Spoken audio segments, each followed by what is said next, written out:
विधानसभांच्या निवडणुकांची तयारी सुरू असताना शरद पवार एक एक मोहरा आपल्या गळ्याला लावत असताना दुसरीकडे पश्चिम महाराष्ट्रातल्या एका जिल्ह्यातल्या एका मतदारसंघामध्ये शरद पवारांवर ऐनवेळी उमेदवार बदलण्याची वेळ आली।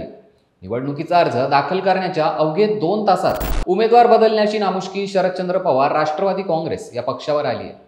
दिलेली उमेदवारी रद्द करण्याची नामुष्की शरद पवारांवर का ओढवली, महाराष्ट्रातल्या कोणत्या मतदारसंघात ही घटना घडली आणि त्यामागचं राजकारण काय हे आपण या व्हिडिओच्या माध्यमातून जाणून घेऊ। नमस्कार, मी ऋषिकेश, आपण पाहतात लगावबत्ती। नेमकं मोहोळमध्ये काय घडलं तर विधानसभा निवडणुकीसाठी उमेदवारी अर्ज दाखल करण्यासाठी शेवटचा दिवस बाकी असताना शरदचंद्र पवार राष्ट्रवादी काँग्रेसमध्ये मोठ्या घडामोडी घडताना दिसतात। अर्ज दाखल करण्याचा 1 दिवस बाकी असताना अवघे काही तास उरले असताना राष्ट्रवादी काँग्रेस शरद पवार गटाने मोहोळ मतदारसंघामध्ये त्यांचा उमेदवारच बदललाय। शरद पवारांच्या राष्ट्रवादी काँग्रेसकडून सिद्धी रमेश कदम यांना मोहोळ विधानसभा मतदारसंघातून उमेदवारी देण्यात आली होती। मात्र उमेदवारी अर्ज दाखल करण्याच्या शेवटच्या दिवशी अचानक सिद्धी कदम यांची उमेदवारी रद्द करण्याचा आदेश शरद पवारांनी दिला। शरद पवार यांनी तसं पत्र जयंत पाटलांकडे दिलं आणि रिद्धी कदम यांना दिलेला AB फॉर्म कॅन्सल करण्याचे आदेश दिले। त्यानंतर राष्ट्रवादी काँग्रेस शरदचंद्र पवार गटाकडून मोहोळ विधानसभा मतदारसंघातून राजू खरे यांना उमेदवारी बहाल करण्यात आली आहे।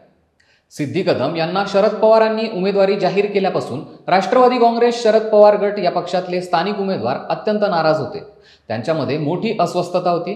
रिद्धी कदम यांना उमेदवारी देऊन शरद पवारांनी घराणेशाही केली अशी निष्ठावंतांची तक्रार होती। महाविकास आघाडीतल्याही इतर पक्षातल्या नेत्यांना उमेदवारी मान्य नव्हती। त्यामुळे सिद्धी कदम यांना उमेदवारी जाहीर होताच महाविकास आघाडीतल्या नेत्यांनी, पदाधिकाऱ्यांनी आणि निष्ठावंतांनी शरद पवारांची वैयक्तिक भेट घेतली आणि त्यांना मोहोळ विधानसभा मतदारसंघातील उमेदवार बदलण्याची मागणी केली। शरद पवारांनी त्यांच्या मागणीला दाद देत राजू खरे यांना उमेदवारी जाहीर केली आहे आणि रिद्धी कदम यांची उमेदवारी रद्द केली आहे। त्याशिवाय दुसरं एक प्रमुख महत्त्वाचं कारण म्हणजे अण्णाभाऊ साठे आर्थिक विकास महामंडळातील 312 कोटी रुपयांच्या आर्थिक घोटाळ्या प्रकरणी रमेश कदम यांच्यावर आरोप आहेत। या प्रकरणात रमेश कदम तब्बल 8 वर्ष तुरुंगात होते। 2023 मध्ये रमेश कदम यांना या प्रकरणात जामीन मिळाला। त्यानंतरही ते निवडणूक लढवण्यासाठी इच्छुक होते। यासाठी त्यांनी शरद पवारांची भेट घेतली होती। पण आर्थिक भ्रष्टाचाराच्या आरोपांनी बरबटलेल्या उमेदवाराला उमेदवारी देणं शरद पवारांना योग्य वाटलं नाही अशी चर्चा आहे आणि त्याच घरात उमेदवारी दिल्याने भ्रष्टाचाराचा शिक्का आपल्या पक्षावर बसेल अशी शंका असल्याने शरद पवारांनी ऐन वेळेला उमेदवार बदलला असं सांगितलं जातंय। राजू खरे यांचा राजकीय प्रवास हा शिवसेनेतील युवा सेनेपासून सुरू झाला। मूळचे पंढरपूरचे असणारे राजू खरे हे शिवसेनेच्या रामदास कदम यांचे जवळचे मानले जातात। राजू खरे हे सध्या उद्योग आणि व्यवसायानिमित्त मुंबईला स्थायिक आहेत, पण निवडणूक मात्र ते मोहोळमधनं लढवणार आहेत। गेल्या वेळी विधानसभेला राजू खरे यांनी राष्ट्रवादी काँग्रेसकडून उमेदवारी मागितली होती, मात्र त्यावेळी त्यांना डावलण्यात आलं होतं। सोलापूरला जो दुष्काळ पडला होता त्यामध्ये खरे यांनी मोहोळ उत्तर सोलापूर भागात स्वतःच्या पैशाने टँकर सुरू केले होते।